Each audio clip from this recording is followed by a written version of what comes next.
Albuquerque police have admitted recruiting classes have dwindled since a string of shootings by officers began. And as APD deals with a Justice Department investigation of its use of force practices, the department has to deal with all the other business of being a Metro Police Department. Case in point, a recent story by the Journal's Jeff Proctor highlighting an internal affairs investigation into the possibility that supervisors may have been drinking on call, or the resignation of an officer for allegedly beating his wife in front of their children, or the on-duty accident in which it appears a sergeant ran a red light before broadsiding an SUV, killing a very young woman. Sophie, there's a mayoral election coming up. Mayor Richard Berry has been standing by his man, Chief Riz Schultz. Through all this, do you see a reason at this point to step aside, or is this another case of like the dominoes just have to keep falling a little bit more? Gosh, it's a good question. I mean, I noticed during the whole crazy shutdown of I-40 that he was on the radio with Chief Schultz. They were a pair, spreading the news about what was going on with that. He has not appeared to distance himself really at all from the chief. And I have to believe that Mayor Berry figures that his core constituency is enough of a law and order constituency that they will overlook what's happening in APD, or they will continue to support Schultz, and so they'll continue to support Berry. But it just seems like every day the news gets worse for APD. It is really damaging. Absolutely. Margaret, your sense of this as well, the politics, we'll get to some of the individual stories here, but the politics for the mayor right now as it stands. Where do you see this? I mean, I think it's a really difficult tightrope line that he's walking, because especially this latest spate of stories, to me, are symptomatic of a much bigger and much more difficult problem, which is cultural changes that have to take place at the department. And those would be a hard, difficult, painful slog that I don't think the mayor would be very interested in going through during an election season. Or And that the closer it gets to election day, it would be exceptional for him to confront that head on. Interestingly. So, Javier, right now we've got a situation where the DOJ is now announcing the public meetings. They're looking for people to come in and tell their stories, literally. So as Margaret just mentions, there's other things going on besides this for the mayor right now. But let's get right to it. You know, your sense of the community and what they might have to say to the DOJ and how it impacts the mayor standing and the chief standing at this point. It's been a real struggle for the city. I think the public is going to be asking for accountability and transparency. Any organization operating without those core values is lost.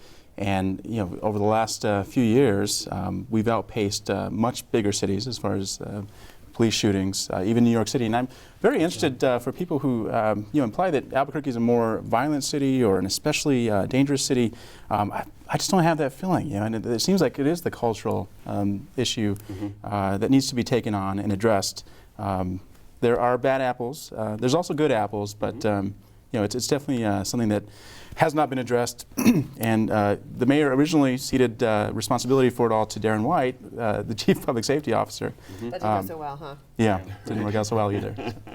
What's your sense of, we had a tragedy out on the west side with a sergeant running what we now know as a red light and killing a young woman, 21 years old. Her sister was driving the car as well. And it's such a tragedy, this story. And there's so many things about it that show that it's hard to get information about what happens internally at APD for the rest of us to glean how they're doing. That culture Margaret mentioned.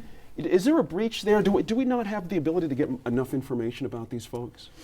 I just heard for the first time that we won't have access to whether there was a DWI test or what the results were, and that's a challenge. I mean, thinking about a lot of these problems And that will would be be for resolved. the officer involved with that crash, right?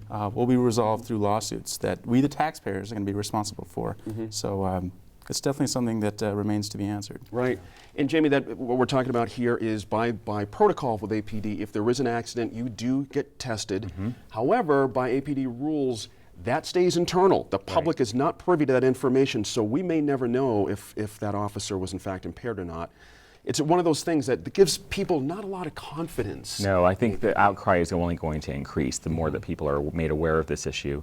And frankly, before this the tragedy that happened is going to be a major issue, I think, I've heard in this mayoral election. I mean, I'm hearing more and more about this because people are just shocked. They're shocked that it happened, but they're also not shocked that this because they've observed it. People have observed cops turning on their lights and doing this stuff and then turning them off just to get through things, and they're wondering, what was that all about?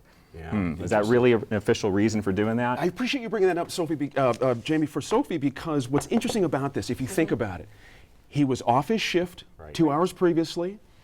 There was no note of where this alleged drunk driver he saw. Nobody called it in, and he didn't call it in to dispatch. He wasn't actually on a call at That's that right. moment. That's And right. afterwards, it was, oh, I'm on a code 2 or I'm on a code 3, or Right. and it really sounds like that was ginned up afterwards. I mean, there's no accusations for me, but that's how the perception That's that how I have voids is- work, That's sure. what it feels like.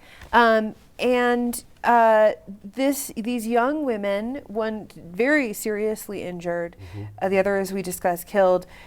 I feel that the city has really kind of taken to heart what a tragedy that is. And I want to say, you use the word tragedy, I'm using the word tragedy, and I don't mean to imply that someone isn't to blame or that there isn't fault here, Sure. or that it couldn't have been prevented, because I don't think that's the case.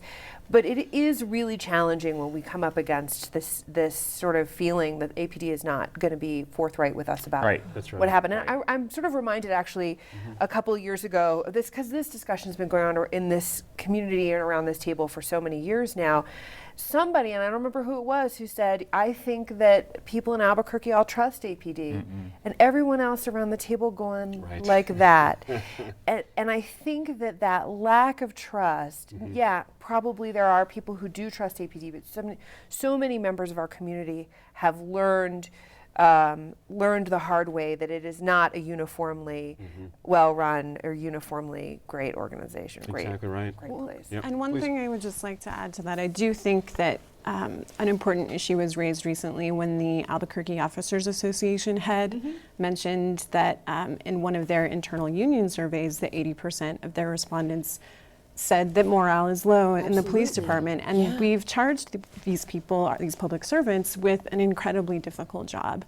And I think all of these issues raise questions about what can we as a community do to force better citizen accountability, to open up a door of communication between trench level officers and the people who they serve. And obviously there's a really severe and detrimental divide at work here. You got to think, Jamie, that this is one of those situations where, just what Margaret's getting at, it's another log on the fire. You have to think with this DOJ thing going on, that need to be more transparent somehow has to get in the conversation here for this community. And the deeper cultural examination of the organization. And I think that's we've just talked about it over and over, and also in other segments here on In Focus over the year.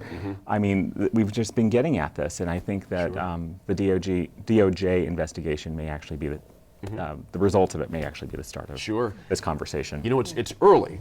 Yeah. But if Mayor Berry does not hang on and get reappointed to this position, would the chief last, or would somebody else be inclined to have a new chief after all this? Well, Pete Dinelli is running Yeah. against Schultz. Exactly. Right? That's his whole There's no platform. question. right. He's His not whole even running platform. against Barry. He's running Correct. against Chief Schultz. And he's I not mean, the only- running against it's not the Barry, but only he's running candidate And that's doing why that you as say well. don't. Yeah. I mean, don't be surprised when this tragedy becomes front page news again, or in your mailbox, or other in television, because it's going to be played out again over and over. Exactly. Your thoughts on that, Margaret, as well? Well, I mean, I think that no matter what and who gets elected, the really difficult work is going to begin when we start to ask, how do we implement those cultural changes? Is it a matter of more funding? Is it a matter of looking at our screening and recruitment procedures? And is it a question of leadership? And what does that look like? And what does the top-down operations, how are they working right now? And how are they not working? And how can the public be a part of all of that? And how can that be transparent? Let's hope that Those this are hard tragedy questions. on the west, sorry to cut you off there, it's my okay. fault. Let's hope this tragedy on the west side does in fact engender some changes here on this regard. It just breaks your heart. After the break, New Mexico Makers, the start of a series on women who have been instrumental in making New Mexico the state it is today.